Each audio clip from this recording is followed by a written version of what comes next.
ბათუმის რედისონში საავტორო უფლებებისა და ინტელექტუალური საკუთრების საკითხებს საქართველოს საავტორო უფლებათა ასოციაციისა და საკპატენტის წარმომადგენლები ქართულ ჟურნალისტებთან ერთად განიხილავენ. ტრენინგი 3 დღის განმავლობაში გაგრძელდება. მასმედიის წარმომადგენლების წინაშე მოხსენებით მუნხენელი მოსამართლე ტობიას პილტმეიერიც დარდგება.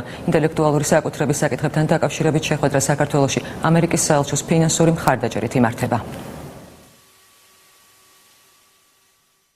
საინტერესო ტრეინინგები ტარდება ჟურნალისტებისთვის. ეს პირველი შეხვედრა არ არის. რამოდენიმე ტრეინინგი ჩატარდა, მათ შორის მოსამართლეებისთვის.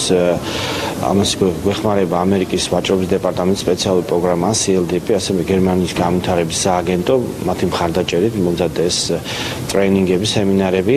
ამის მიზანია კიდევ უფრო გაზრდა ცნობადობის, ცნობიერების, რას ნიშნავს ინტელექტუალური საკუთრების დაცვა, რამდენად მნიშვნელოვანია ჩვენთვის, რა კონკრეტული ეფექტის მომტანია მოხდეს იმ სტანდარტების დანერგვა ქართულ მედია სივრცეში, რომლითაც თანამედროვე მსოფლიო ხელმძღვანელობს საზოგადოებისთვის საავტორო უფლებების შესახებ ინფორმაციის მიწოდებაში. გამომდინარე იქიდან, რომ საავტორო უფლება გახლავთ უმნიშვნელოვანესი უფლება, ამასთან მსოფლიო რუდუნებით იცავს და საქართველოს დამდგარია უკვე ამ გზაზე, რომ შეუერთდეს ამ ქვეყნებს.